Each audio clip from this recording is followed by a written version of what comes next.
Yo, what is up? You have found We Like the Blazers. I am Brandon Goldner, and right there through your screen, so close you can almost touch him, it is the incredible and the recently promoted Ryan Whitledge. Ryan, even as I mess up your last name, Ryan Whitledge. I know how to say your last name. Ryan, what's up, man?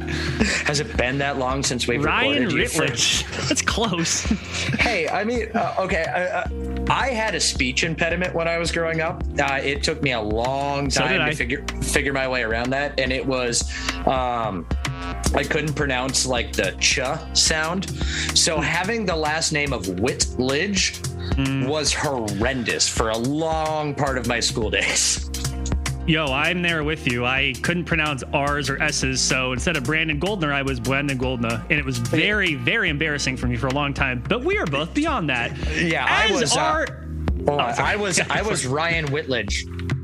That's how bad mine was. Is I very much like pushed all the spit in my being like through my cheeks for any SH, CH, J's, and G sounds. Only the best, what is it that you call it? Speech therapeutics. There's another word for it.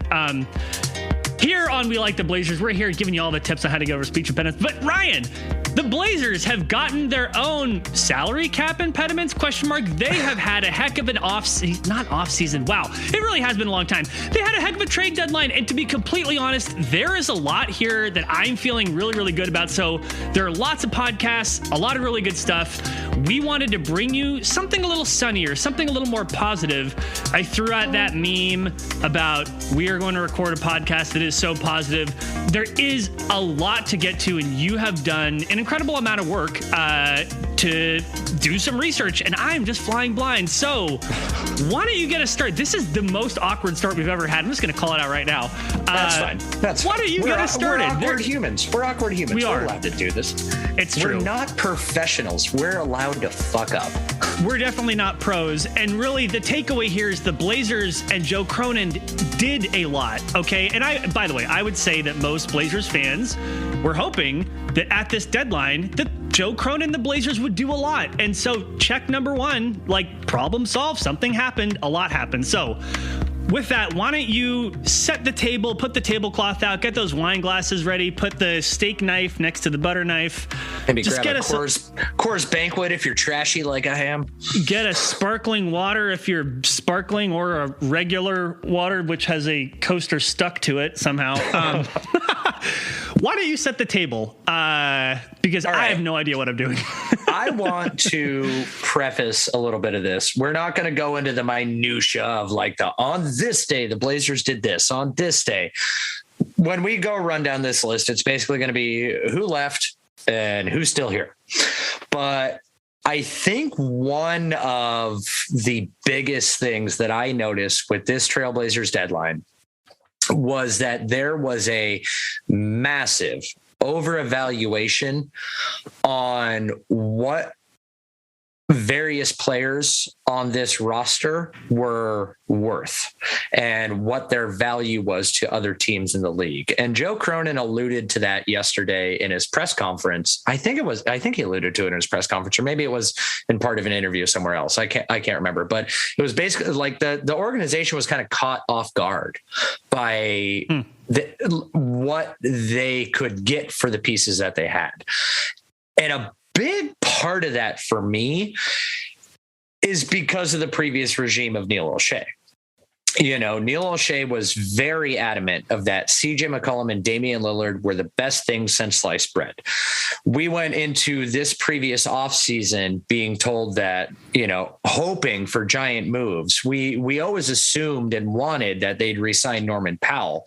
But when that ended up, for lack of a better term, being the only thing they did that you can necessarily, you know, of significant consequence, especially with the contract, you know, O'Shea pivoted, and re-signing Norman Powell was our free agency. That's what we did. So, you know, those kind of things amp up fan expectations and beliefs on certain things. So I just want everybody to kind of have that in the back of their mind as we're having these conversations about, you know, what the Blazers actually got back in these transactions from the trade deadline. Fair? That's fair. I actually just realized that using the Zoom emoticon for raising your hand. That actually might affect the video later. So just ignore that. What I wanted to ask you, though, in listening to explain that, you and I were pretty critical of Neil Olshey and his tenure in Portland, especially near the end. Are you suggesting, Ryan, that the way Neil Olshey evaluated the Blazers team impacted even people like us who were skeptical of Olshey? You're saying that he had that power over us? It's a Stockholm syndrome kind of thing. I mean, like, we all knew he was an asshole. We all knew he was bad. But we were listening to him. Did we internalize his value of the players? We had 9 years of this snake oil salesman selling us. I thought this was going to be an all positive podcast. It is. I just want everybody to kind of have a little bit of this thought process in the back of their mind as we go through and talk about these transactions. So that's fair. What are the transactions? All in one foul swoop. The Blazers no longer have, from that poster that I got 2 days before the first trade broke when I went to a game, they no longer have on their roster Norman Powell, Robert Covington, CJ McCollum, Larry Nance, Tony Snell. And in this, we're going to count, but Cody Zeller, because he had to be waived to make a roster spot. Sure. For getting rid of what I think would technically count as a starting lineup and on a couple crappy teams. For sure. The Blazers were able to bring in Eric Bledsoe, Justice Winslow, Keenan Johnson, Josh Hart, Didi Luzada, Joe Ingles, Elijah Harris, a first-round pick from the Pelicans with some very specific protections, 3 guaranteed second-round picks, and the swap rights to the Pelicans 2026 second-round pick. Okay. So the parade's starting, I believe it's scheduled for tomorrow pregame. The salary cap parade is, because I would love for you, those are the players in and out, those are the draft picks, and sometimes it's weird that, like, I'll hear something not fully listened. Did you explain that the first round pick from New Orleans is weirdly protected? Yeah. It has some very unique and strange protections. The first round pick from the Pelicans, it is, if it lands in spot 1 through 4, the Pelicans keep it. Yep. The Blazers get it if it lands 5 through 14, which still counts as a lottery pick. And if it lands anywhere below 14, the Pelicans keep it. In the instances in which the Pelicans keep it, I believe it is a 2025 pick coming from the Bucks. I don't know about you, but I don't fully expect them to be a completely shitty team by then. But yeah. Nope, they're not going to be in the lottery. And then it conveys into, I think, like 2 seconds or something after that. Yeah. And after that, then there's no pick. One of the weird kind of kerfuffles to think about it is, like, I know this is going to cause a lot of Blazer fans to watch in the standings, but say the Blazers end up with, like, the 6th worst record. So you're going to assume that they have the 6th worst or the 6th pick in the draft. And then the draft lottery happens or whatnot. If somehow the pick for New Orleans, like if they land 4 and then all the ping pong balls happen or whatnot, and the Blazers bump up, there's a possibility that New Orleans could think that they're keeping their pick. The Blazers pop up to maybe like the 3rd or 2nd or 1st, if that happens, and it bumps their pick down to 5th. And then you could be looking at the Blazers having a top 4 and the number 5. I guess what I'm hearing you say, Ryan, is that you're guaranteeing personally that the Blazers will be picking 1st and 5th in the upcoming NBA draft. I'm doing no such damn thing. You do not aggregate that one bit. No aggregation. Okay, so you talked about players in and out, talk about the draft compensation. There's one more aspect to this, which is salary cap flexibility.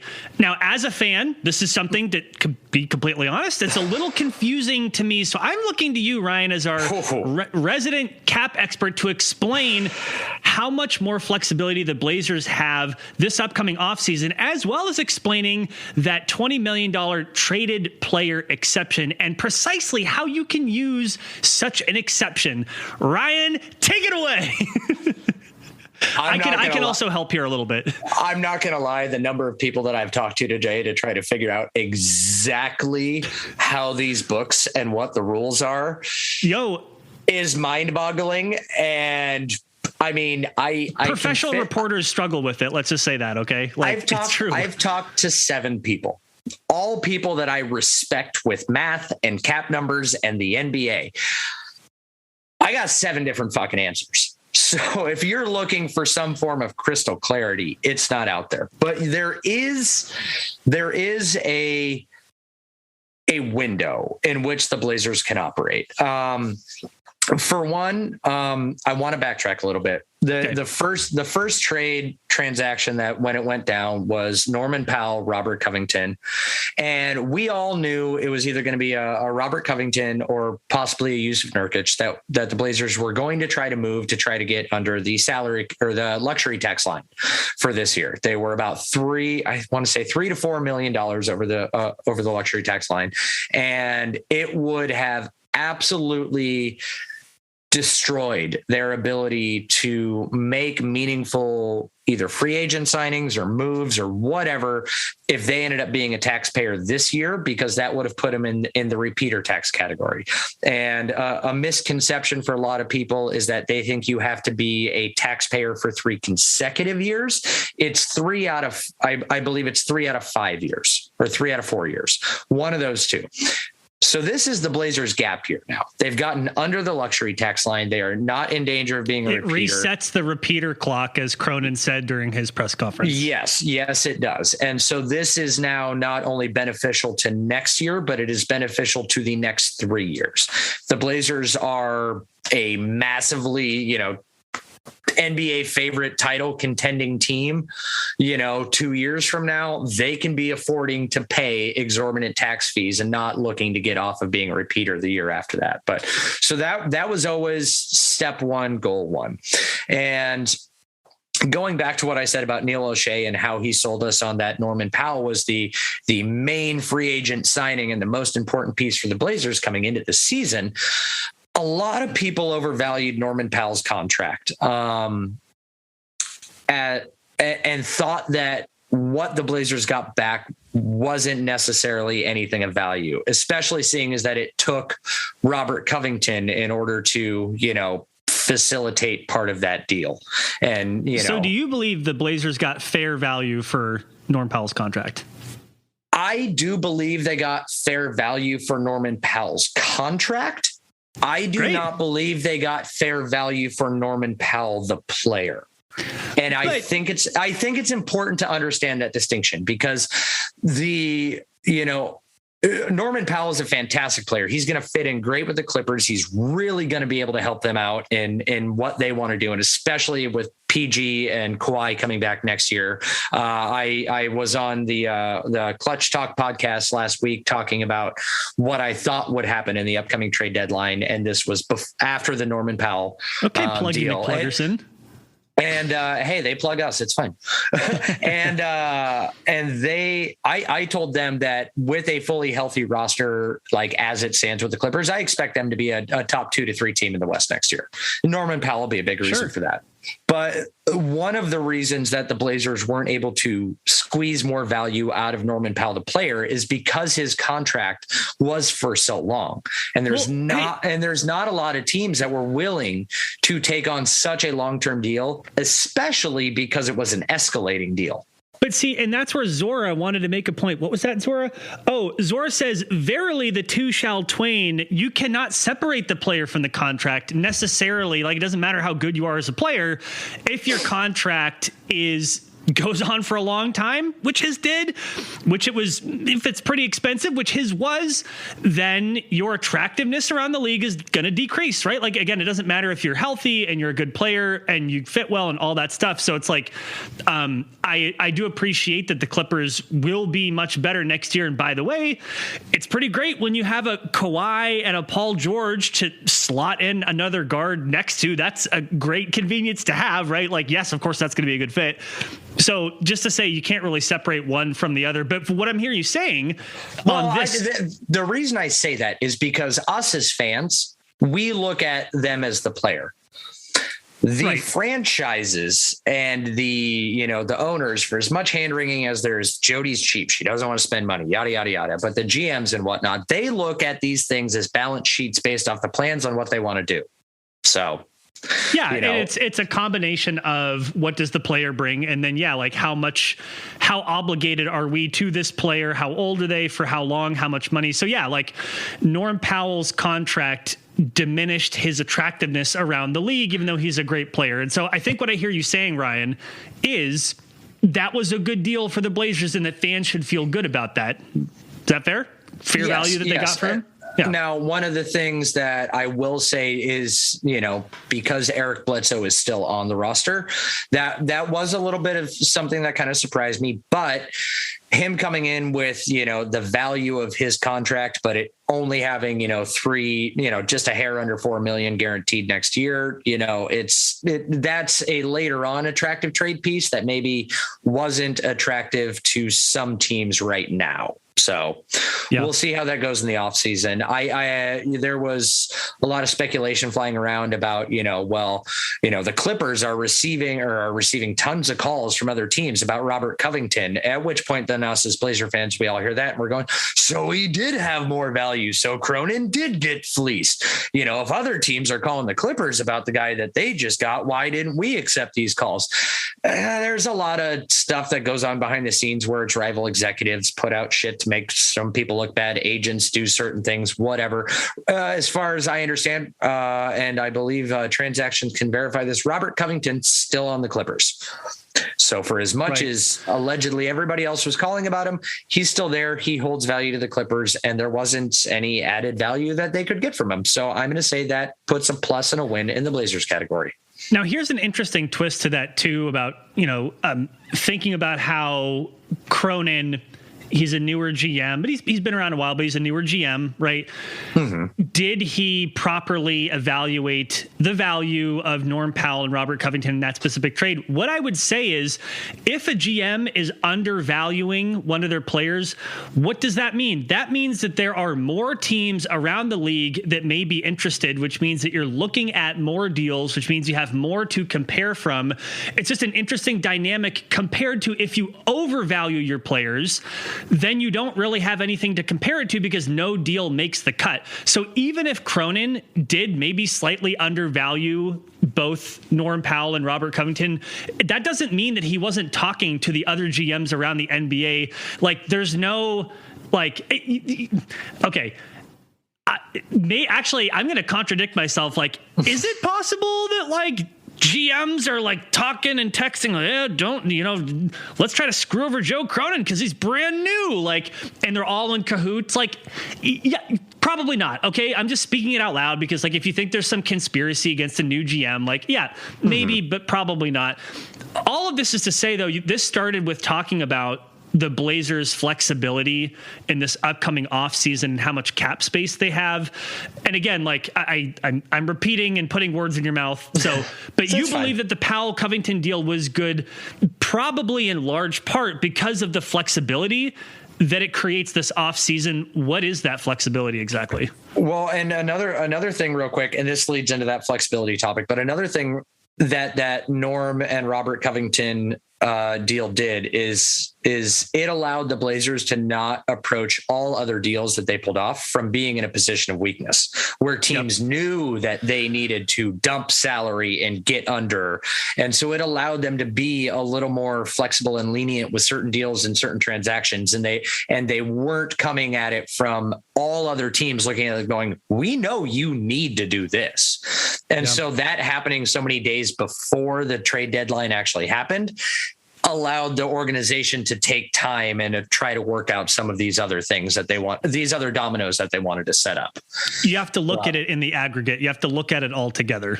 Yes. And I think I threw out a tweet like that of it was my anti-Neil O'Sheaism of that. I was going to withhold judgment. I wasn't going to immediately go, oh my God, what are they doing here? And then, oh my God, that's fantastic. And then, oh my God, here. I'm not going to look at everything in a vacuum because I've spent the last 9 years being told if you look at this in a vacuum. Yeah. I mean, okay, let's talk about what flexibility the Blazers have this offseason. Because again, I do think it matters to talk about all of these trades all together and what it means moving forward. So can you tell me, how much, what's the cap space situation right now for the Blazers? That is a fantastic question, because if you're going to believe anybody that you happen to scroll through on Twitter, the Blazers have either zero cap space and zero flexibility or 70 some odd $1 million. And that's because they have some free agents. I mean, probably the most notable of which being Anthony Simons, but also Yusuf Nurkic, also Josh Hart, also Eric Bledsoe. And so they have to make decisions about those players. Also, they could trade some of those players around the draft. By the way, Josh Hart is not a free agent. It's a non-guaranteed. So it's a team option, basically. Fair enough. But basically the Blazers, the amount of cap space they have is dependent on their decisions. They could trade some of these players. They could guarantee them or not. They could extend them or not. And then with all of this too, you have to think about the sequencing of bringing in a new person. If they did want to go, backfill after that and sign Anthony Simons because they have his bird rights, they have more flexibility to do that. But best case scenario, how much flexibility did the Blazers create with all of these deals? At most, the amount of available cap space that they have to, or let's use these terms. The most amount of cash that the Blazers have to throw at players this offseason is just a little north of $46 million. Okay. But in order to reach that figure, you would have to denounce all of your traded player exceptions. You would have to denounce all players who are not pick up any qualifying offers on any of your players and renounce the rights to your draft picks. So if you get rid of everything. So that's not going to happen. Correct.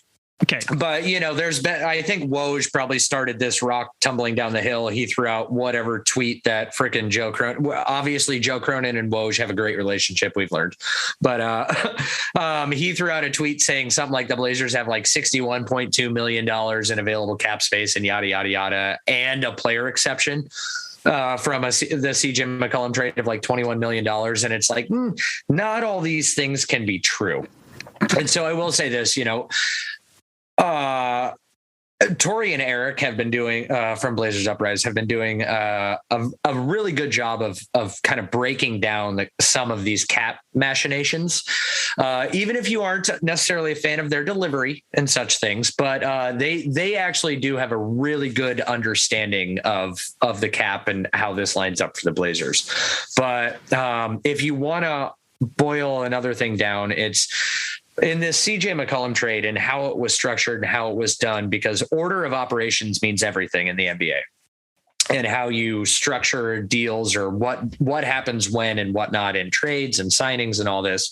But in the CJ McCollum trade, think of it this way. Trading CJ McCollum netted the Blazers a $21 million traded player exception, and trading Larry Nance Jr.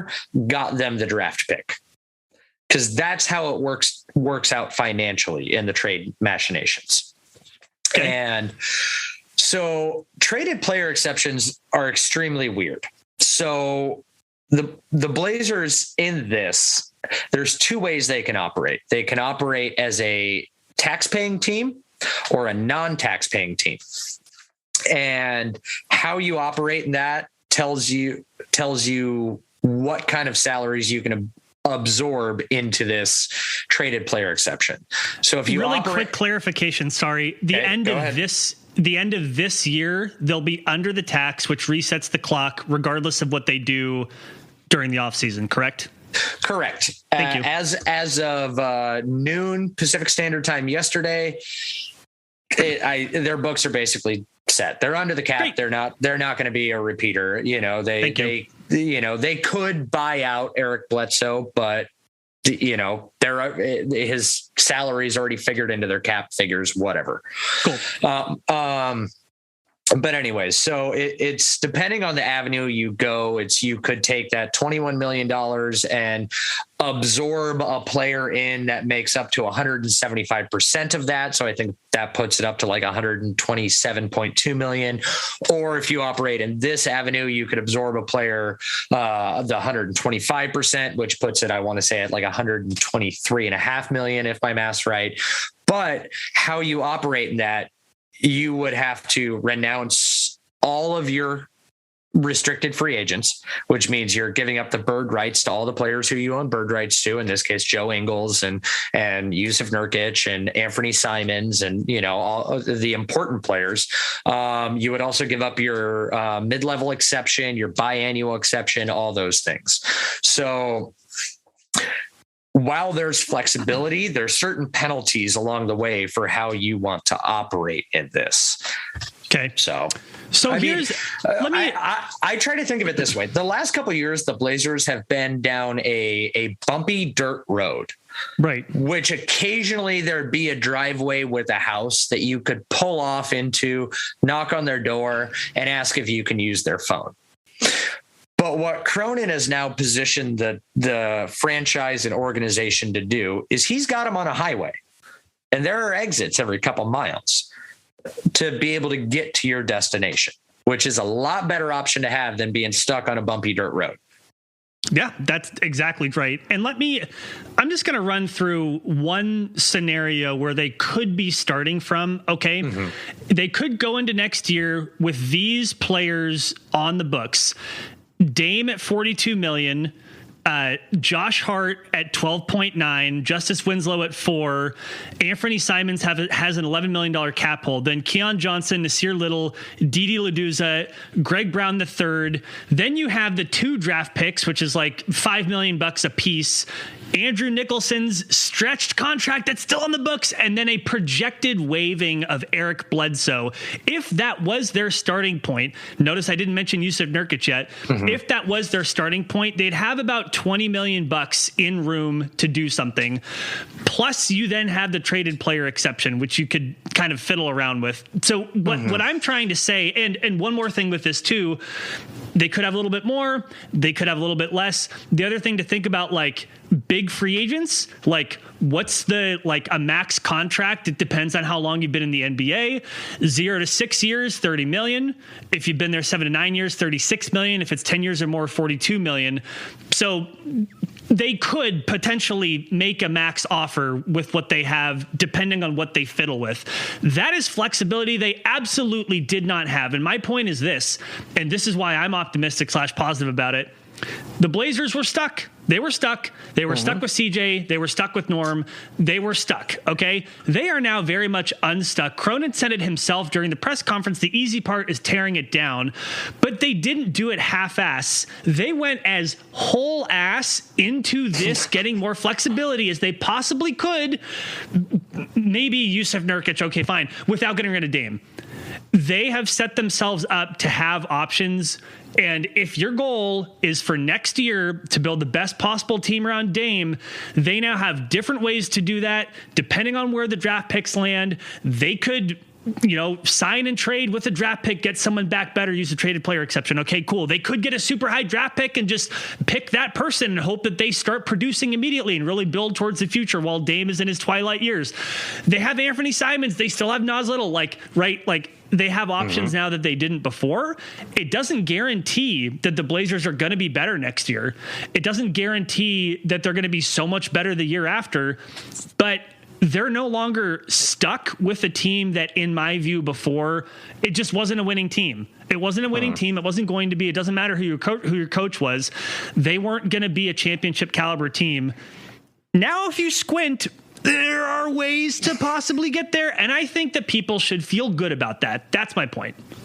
So one of the ways that they can get better too, there's been a lot of, everybody's looking at this as, so the Blazers have cap space, but Portland's not a free agent destination. How are they going to, whoop-de-doo? They're not going to be able to pay to get anybody. Oh my gosh, this is just going to end up for us overpaying for Malcolm Brogdon, isn't it? That's going to be the big signing. Another Greg Monroe situation. Exactly. Another Chandler Parsons chase. Yeah, but again, Hato Turkoglu. Remember that shit? He was like this close to coming to Portland. His wife wanted to go to Toronto.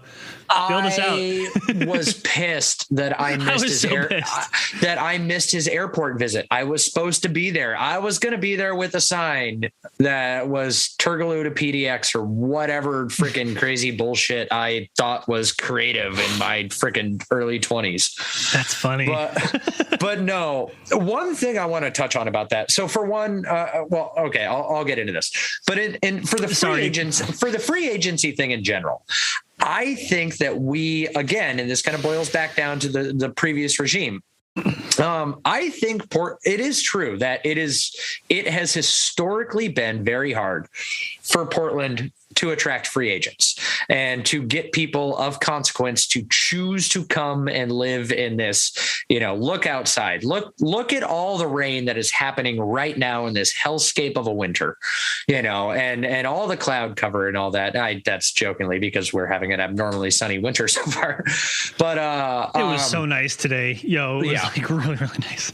Yeah. And, but that's been like that. That was true in the Kevin Pritchard era. That was true before the Kevin Pritchard era, that kind of stuff was hard. When we got Neil O'Shea, we got a GM who I'm going to assume didn't do the world's best sales job to impending free agents to convince them to come here, when he himself was sitting on ESPN panels with Adrian Wojnarowski talking about how shitty it is in Portland and how difficult it is and nobody wants to come and play here. That's not how you sell somebody on something, by going out and making public statements that it's difficult because nobody wants to be here. Well, yeah, if you say nobody wants to be here, nobody's going to want to be here. But trying to provide himself cover for why he couldn't get free agents. But even besides that, if you want to go back and say, okay, well, yeah, but Kevin Pritchard was a really good GM and he wasn't able to do it. And, all these other GMs before him. Well, yeah, but that was also back in the day before there was the social media age and there was the reach that there was, where it was a lot more dependent on what kind of endorsement deals and shoe deals and all that you could get based off the team and the market that you were in. I think today's NBA landscape is a lot easier to, if you have a guy who can properly pitch the city, the team, the other players, in this case, Damian Lillard, to guys that they're not looking at it as impacting their wallets and affecting their brand or affecting their endorsement deals or whatever that they could possibly get by coming to Portland.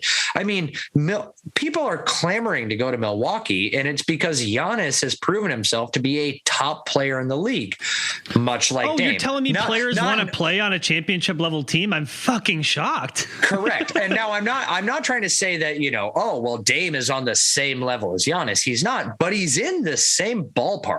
He's on the same your point he's on the same playing field.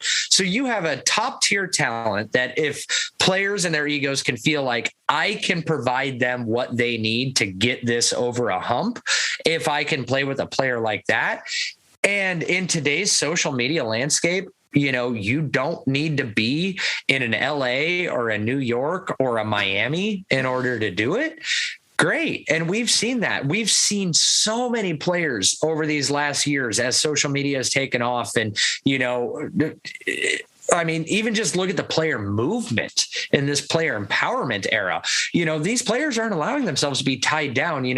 Kevin Durant isn't, for the longest time, he was the Oklahoma City Thunder, but he's not anymore. There are plenty of modern day NBA fans that are more fans of players than they are of teams. Yeah. So the marketing opportunities are there. And so that's just trying to look at things from a business aspect. And I'm very curious to see if that can have an effect on how Portland could possibly attract free agents. Now that there's not someone like Neil O'Shea, who we know didn't like the area, who most likely didn't properly sell the area, and has many public statements saying that it's hard to get people to come here.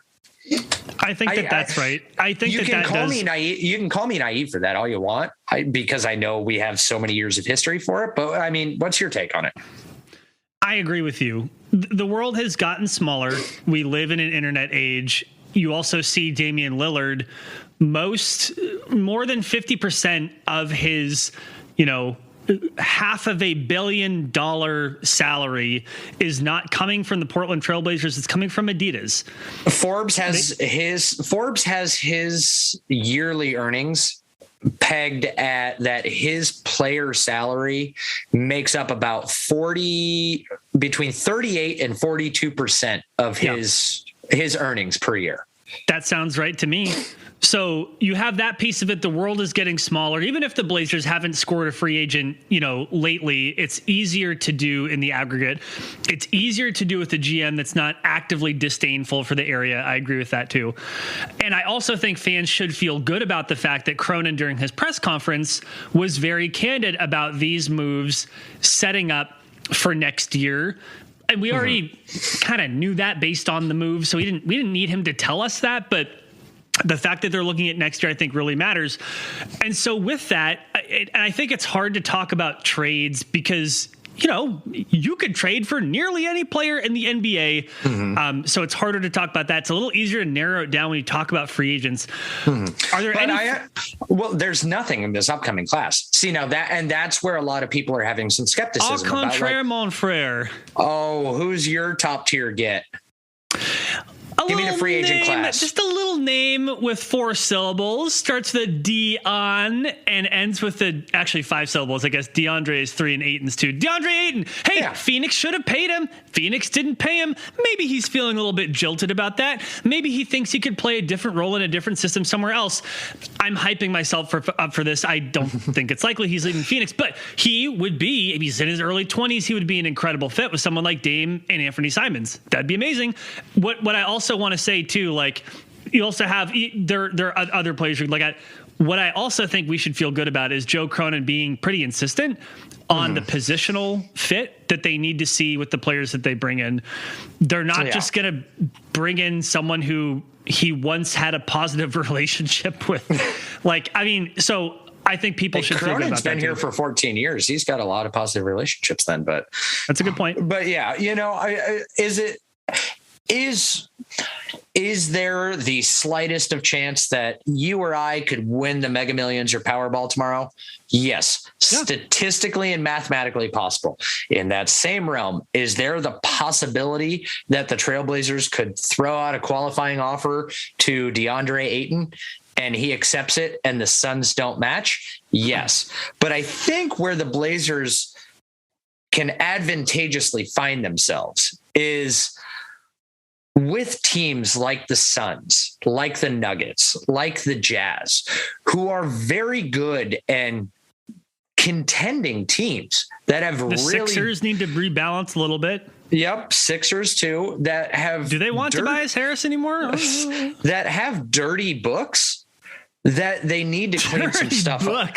Well, so I'm pulling up the numbers right now for the Phoenix Suns. And so, in that, DeAndre Ayton's cap hold is right at max of about like 31 million or whatnot.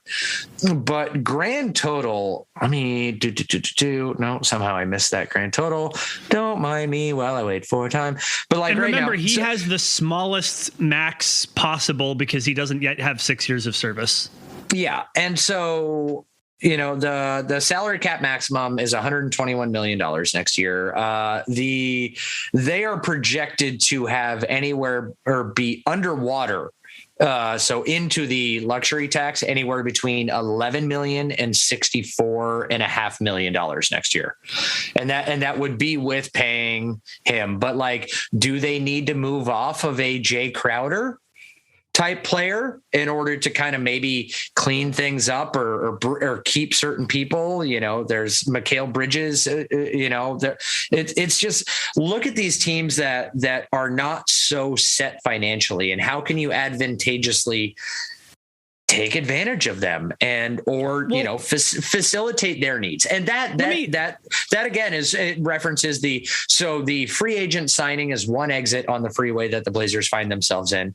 The being able to acquire players, this is a lot of people laughed at Joe Cronin's statement yesterday. We have Joe Ingles bird rights.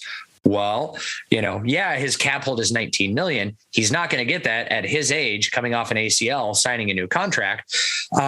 Is it possible for the Blazers to work out some sort of sign and trade to send him back to the Jazz or for some other team that would like his services? Facilitate things like that and take on a lopsided trade. Those are avenues. That's another exit that's open. Yeah. No, I think that's right. And let me make this really simple, a real simple Brandon fan level question. The Blazers got rid of their second best player. How optimistic are you that the Blazers now have enough flexibility to get a second best player who is better than CJ McCollum? And now by better, let me make my... See, that's the hard term to define.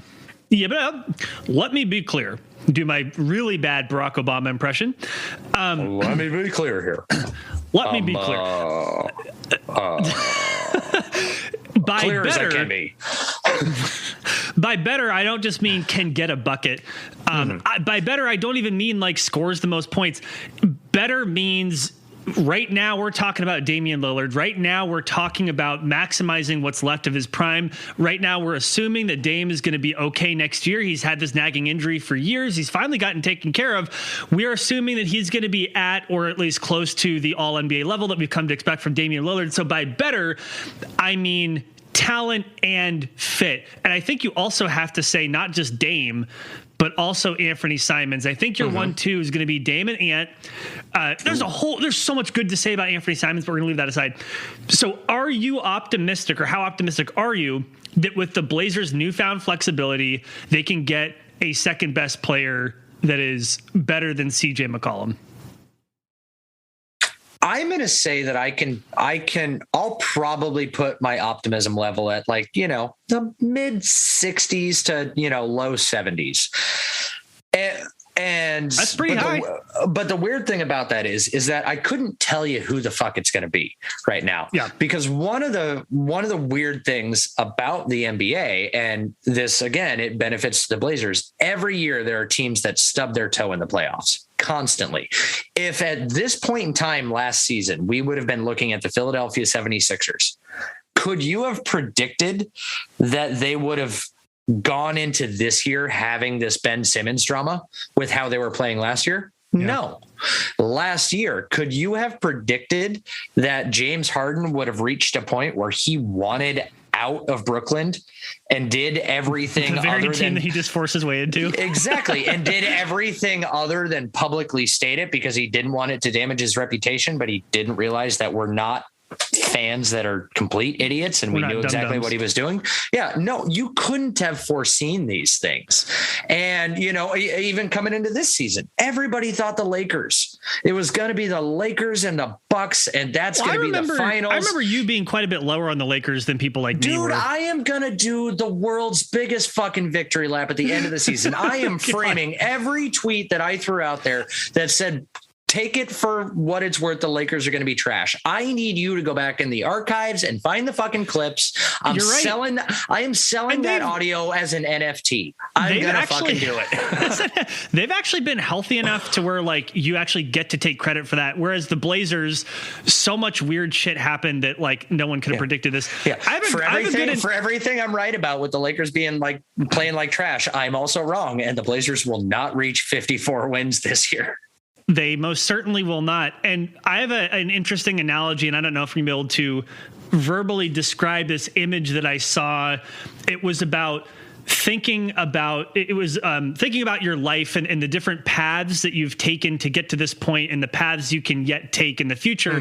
It's this image of all of these different pathways in the past that kind of coalesce to the present, and all those different pathways are closed off, right? Except for the one that you took. So there are hundreds of different things you could have done, hundreds of different ways you could have come to be, and there's no use in feeling regretful or remorseful because those paths are now in the past and they're closed off to you. The cool thing is, starting currently in the present, your life and now the Blazers franchise looks like a beautiful tree with all of these different pathways and all of these different branches that they could potentially go. What Cronin has done is he's taken the Blazers from this very narrow set of potential paths and has given them an incredible amount of future possibility, whether it's trade, whether it's free agency. Something weird happens in the NBA. One injury throws off the course of some other team that now needs to offload a contract, and the Blazers are now there ready to absorb it. Great. How different is the league right now if Kevin Durant wears half a shoe size smaller? Right. No, seriously. Yeah, exactly. His foot was so barely over that line. And like, that's how close. So yeah, like, and that's where like, you know, opportunity, meeting, preparation. Like I'm butchering all this. It's fine. Now the Blazers, your analogy, all those paths, taken and untaken and whatnot. Right. Those are the roots under the ground. Yep. And we've seen this tree stump. And now we're looking up to figure out how these branches are going to branch off and make the final tree. And now, to be fair, I think what people should feel good about is the Blazers, regardless of what happens around the league with the other 29 teams, the Blazers do have many different machinations where they can be better next year. That doesn't guarantee that will happen, but it totally could. And look, like, especially when everyone loves the draft. Paul Allen loved the draft. I love the draft. I'm so hyped for this draft.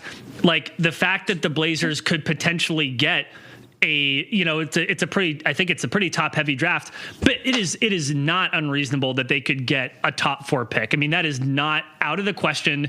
And it's also not out of the question that the Pelicans pick would convey. If both of those things happened, that's even more flexibility, right? They could pick those players, they could trade them, they could yes. Like, I'll just throw it out there right now. One of my favorite websites since the tank for the Blazers. I was going to make such a bad joke right there. Unofficially started, but now I think we all know it's official. It started. One of my favorite websites to go to is tankathon.com.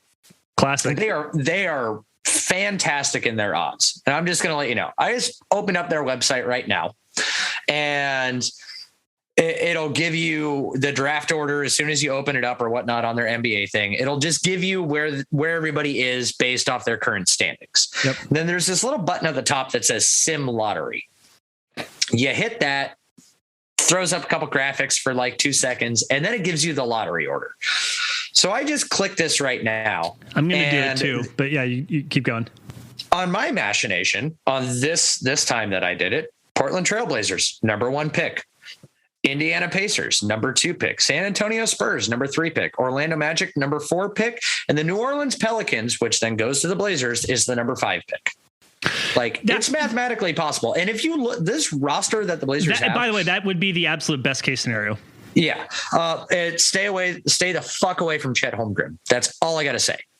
Really quick, mine came up with Blazers at 4 and 9, which is still really good. Like, that's still like, and for people that want to, we're going to talk a little bit about this draft for like next 2-3 minutes or whatnot. But like, remember Golden State last year, all the hype that they got around the number 7 and the number 14 pick, and some of the offers that were coming in on those kind of things, even teams that, possibly like they could have moved up and snagged the top pick. The general consensus and, closer coming to the draft, we'll haul Steve DeWald on because this is porn for him. The rest of the Blazers season, this is his porn. This is what he loves. Looking at these draft prospects and whatnot. But the general consensus is that outside of the top 4 to 5 players, it kind of drops off. But, Chet Holmgren is the best known name, but he is currently fighting with, I want to say it is Jabari Smith is, if I remember right. Let me click on, damn it. I just freaking. By the way, that tankathon thing is pretty addictive when you start doing it. And I also okay, but you can't just keep pressing the button because then you get obsessed. I seeing it. But Jabari Smith, he is a power forward out of Auburn. It's flip a coin between him and Chet Holmgren, who's a center out of Gonzaga, who desperately needs to eat a sandwich. I weigh more than Chet Holmgren, and he's like 7'1". Kevin Durant needed to eat a sandwich, and he's been pretty good his whole career. This is true. And Chet Holmgren, one of his comps is Kevin Durant because he has handles, he has distance shooting, he has that. But Jabari Smith is a stacked, legit 6'10" power forward. who has a comp to LaMarcus Aldridge. His comp has been anywhere between, LaMarcus Aldridge and like a somewhat, shorter Giannis Antetokounmpo. So if you're looking at the possibility, we're going to talk about how we view the Blazers, we'll kind of wrap it up a little bit along this point. I do want to end with giving a little bit of appreciation to CJ. We got to send that. I have a question really quick though. Okay. So, by the way, as you're hitting the thing on Tankathon, it's on current standings, right? The Blazers got significantly worse. They are currently projected to be the second to third worst team throughout the remaining part of the season. Are you concerned with what you saw in that Lakers game? A bunch of scrappy upstart fuck the NBA Lakers. players fuck them. who are I paused the just tank. The tank yearning was for a chance to excel in the league, and they play so hard, and they play Chauncey Billups' style, and they're just kicking ass and taking names, and that they don't tank. Are you at all concerned the Blazers are too good? They're too energetic. They're too hungry to tank. Does that concern you? No, I mean, okay, good. Me neither. There's strong possibility that at some point in time, Anthony Simons could develop a nondescript, lower back spasm that, is going to hold him out a couple games. I hope that he, that he doesn't actually get injured with something like that. Calf strained. I loved what Russell Westbrook said today about, my back's hurting because I'm not used to sitting so much. Come on, man. Okay, sorry. Anyways, let's end. To go into what another possibility of how this roster could look, a big name that was mentioned, especially on the last day of the trade deadline, the last 48 hours, the Blazers were heavily linked to Jeremy Grant.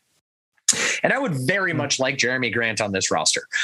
I definitely am 3,000% happy that Jeremy Grant is not on this roster because they were, because Detroit was holding firm in player of consequence or 2 first-round picks. In years past, I very much feel as though Neil Olshey would have punted these 2 first-round picks that the Blazers just got to Detroit so that he could have a shiny toy to talk about in a press conference. Very much so, because he liked trouting out, here's what I did right now, and here's what I can offer you. So the amount of restraint that the organization just showed, I'm very happy about, because these 2 first-round picks have a possibility to pay dividends. And if the Blazers do end up in a top 4 position, just based off their own record, not counting anything that could come from New Orleans, say the Blazers do end up with the 4th and 5th pick. That could be valuable, to the Orlando Magic or the Houston Rockets or, one of those teams that ends up with the first pick. And the Blazers could easily package a 4 and 5 to move up to a 1 and get a player like Jabari Smith, who is considered, and as much as nobody, I don't think other teams would do that. Just saying. Well, I'm just, whatever. Okay. So in this case, from my hitting sim lottery, whatnot, the Blazers end up with number 1 pick. Sky's theirs, whatever. If send it to Adam Silver right now. Jabari Smith is considered a player almost on the level, or kind of on the level of like an Evan Mobley, where look what he's done for the team that he's gone to.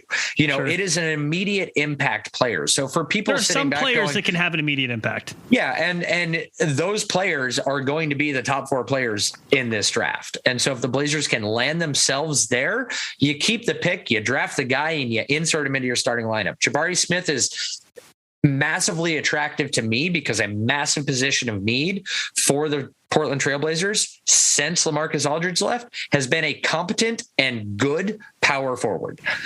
So if you want to bare minimum, let's just wishful thinking here, say that the Blazers are going into next season with a lineup of Damian Lillard as your point guard, Anthony Simons, who is a lot more willing and athletic defender than CJ McCollum was, with a player like Josh Hart, who doesn't have the world's best 3-point shooting percentage, but is a damn good defender and a respectable shooter.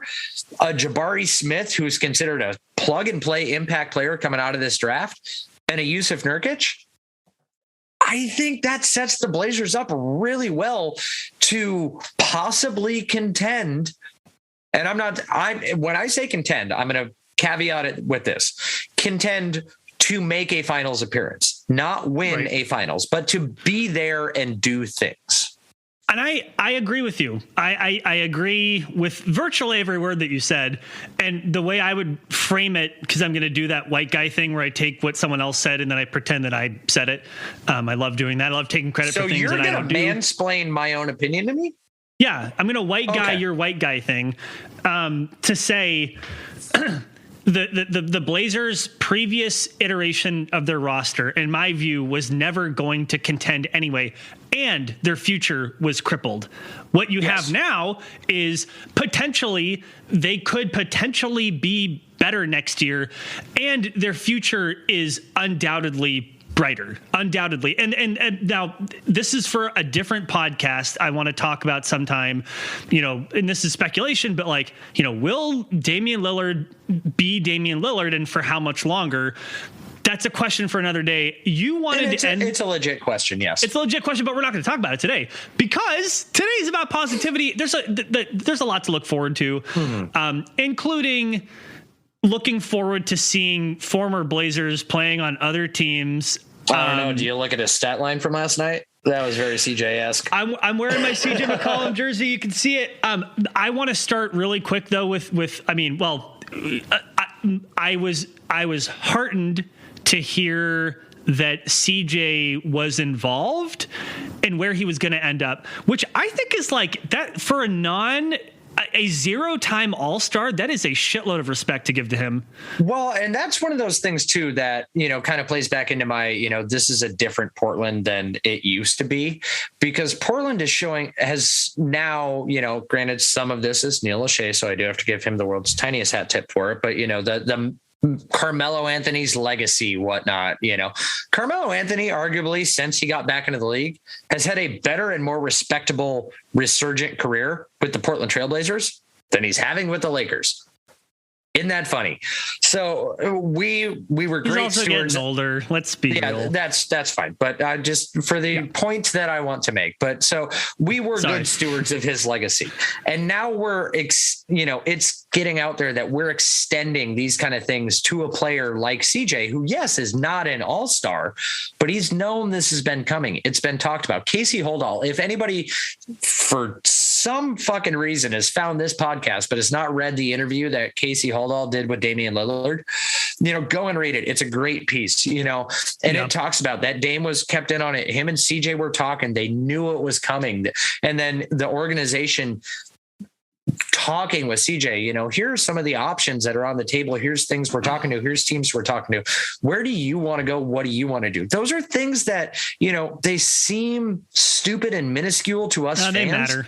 They matter to the players. They fucking matter. And those kind of things that teams do for players make their way throughout the league and impact how these future free agents or whatnot that we're talking about, or players getting traded here, and how much give a fucks they're going to have when they get here. Those impact all of that. I agree. Yep. I totally agree. And I do want to say, CJ McCollum, every Blazers fan should extend a huge thank you to him for his career, everything he put while he was in Portland. The Blazers wouldn't have made the Western Conference Finals had it not been for CJ McCollum, and we should never forget that. Mm-hmm. And I also want to say, I know that CJ is a pretty online dude, and he sees a lot of what people say about him, and he saw for a long time the people who included me who were asking for him to be traded. For the last time, I think it's worth saying, the reason why we wanted CJ traded is because he didn't fit very well with Dame, which is something we all have known for a while. It had nothing to do with him being a talented player. He's a talented player, and he's going to prove that. He had a crappy first game. Oh, well. If Zion comes back, if Brandon Ingram continues developing... Yeah, and CJ, and then they have who's the dude who's like the ultra good defender who's young? Jackson Hayes. No, I think it's Lou Reed.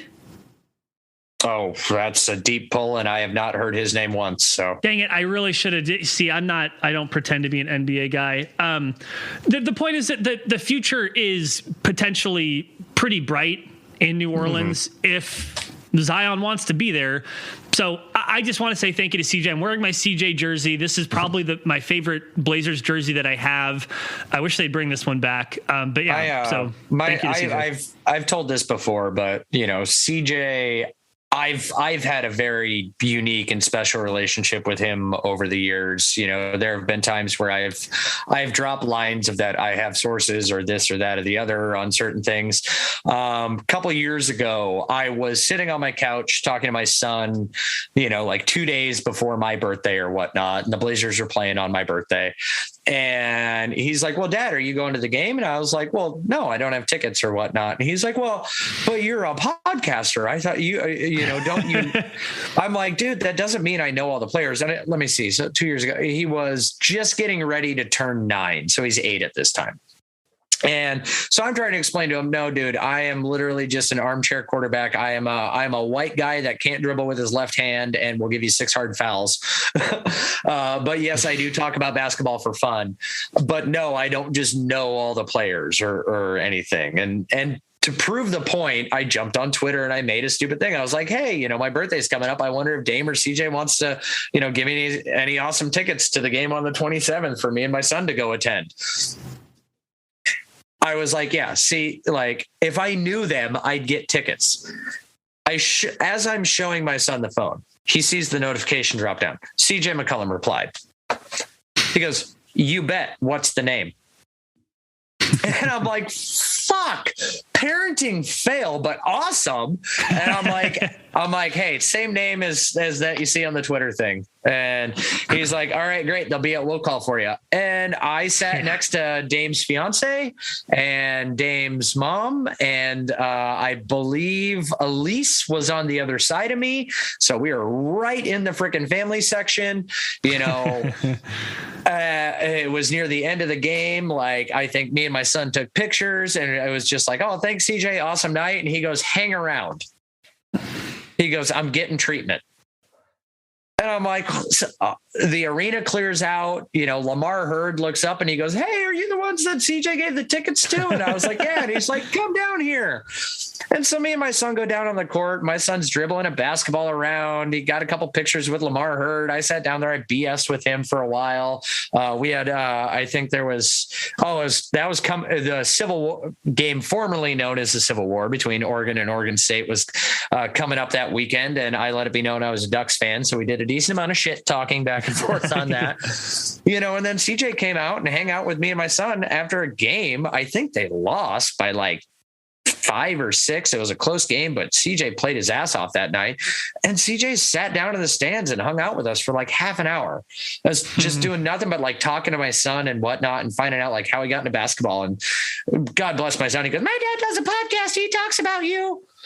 And CJ's like, oh, you talk about me, huh? And I'm like, I'm not going to tell you no, because but we chatted and, him and we had connected a couple times. There were certain things where I was able to reach out to him, through a number. And I'm like, dude, like good game or this, that, or the other, or is this really a rumor that's happening? I've sourced him. It's fine. It's whatever, but he is a fantastic human being. He was a great player. He will go down easily as him and Dame as one of the top 2 to 3 duos of Blazers of all time. And in all honesty, it's truly the end of an era. And as much as us as fans and outsiders or commentators or Twitter personality people have been clamoring for the Blazers to trade him, it's only because of looking at it from a basketball perspective and not us diminishing what he has done and brought to the franchise and the community and will continue to bring to the community for years to come. He's an Oregon guy. He's long stated he will be here. And, for me personally, at the tail end of that story, I had to break the news when it finally happened to my son, who's now 10, almost 11, that they traded CJ McCollum. And he's like, did he go to the Raptors? Because that's my son's other favorite team. Because when I got him into basketball, he was a big fan of Jurassic World. And I said, no, he went to the Pelicans. Now, God bless my son. He's 10. He said, but that's the team with the fat guy that never plays. Oh my God. So that's that. But he goes, I also don't like the Pelicans. They scare me. He's like, well, I guess I'll always like CJ. He goes, do the Blazers play the Pelicans again? I said, yes, March 30th. And yes, I've already bought his tickets. And he goes, okay, I'll go say goodbye to him then. But CJ McCollum helped turn my son into a basketball fan and a Blazers fan. So that's pretty incredible. I'm always going to have love for him. Yeah. And you actually said something in there that it got me thinking. I'm not sure that there is a more memorable Blazers duo ever than Dame and CJ. You go through the different eras of Blazers basketball, and you go through I think Clyde and Terry kind of. So here's my reasoning though: is that like the Clyde and Terry stuff? It's like, yeah, like Terry Porter was their second best player, but like Jerome Kersey and Buck Williams and even Kevin Duckworth were very, very important. Like that team to me was like, it always felt Clyde and kind of everyone else, like sum is greater than the pieces type of thing. Yeah. So I don't know, like I think you can make a good argument for it. A quick editing note. I don't know why I said Lou Reed, who was the lead singer of the Velvet Underground. I told you I had no idea who the fuck that was. It's Herb Jones. He's a rookie. He's 6'8", 7'1" wingspan. I've also never heard of him. He's an incredible defender. He's in New Orleans, and the fact that Josh Hart has been shipped to Portland is opening up time for Herb Jones, who apparently is like an analytics darling. Again, he's going to be amazing. Future's bright in New Orleans. That story about CJ and your son is really touching. And I think it speaks a lot to who he is as a person. He'll be missed. And I'm never going to get rid of this jersey ever.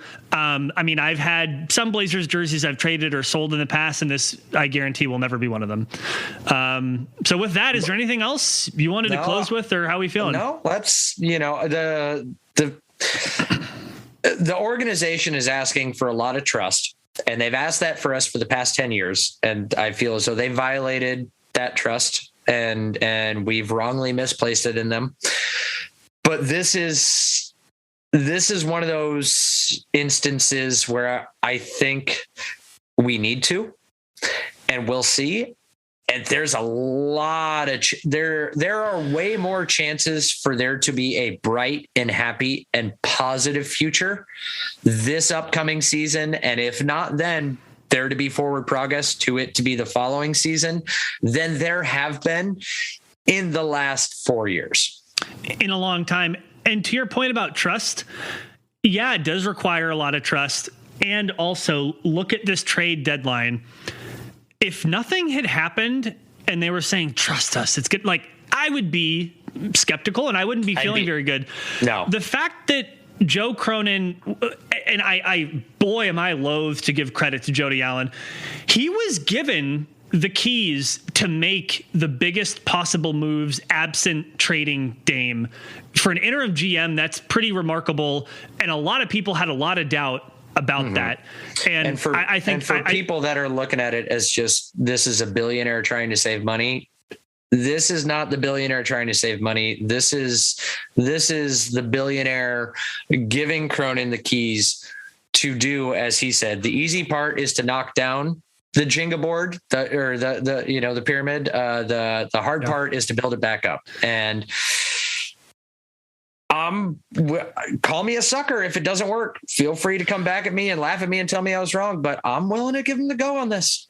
I feel better now than I did before the trade deadline, and it's not close. So that's great. And it's going to be a weird end of the season watching games. I honestly, Ryan, like, I'm really rooting for them to lose at this point. I truly am. Like, I want Ant to go for 35 and 10 every game. I want Greg Brown to look like an NBA player. And I want them to lose by 1 point every single time, because that hot gambling tip for anybody who's actually transferred over their Oregon Lottery scoreboard, to DraftKings, a fantastic and very profitable, even if you're going on the margins and throw down like just a small $10 bet per game or whatnot, a very profitable same game parlay in DraftKings has been the money line on the Blazers opponent and the over on the Anthony Simons point total.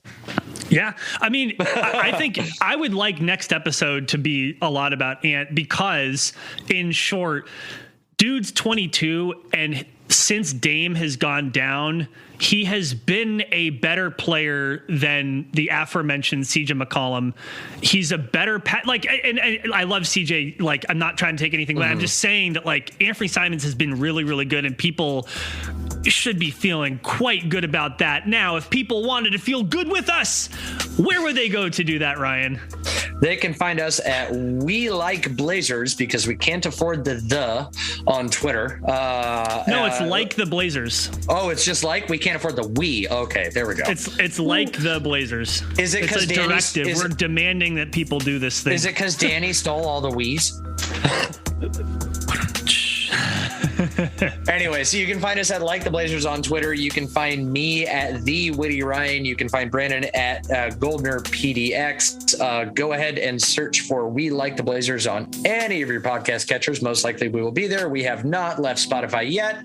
But until next time, which I will say real quick, we won't record on a weekly basis while the Blazers suck, because we can only polish a turd so much. We'll probably drop down to maybe twice a month, also because of, different life aspects and changes of things going on. But you'll hear from us. We'll touch in time to time. But until next time, Brandon, go Blazers. Go Blazers.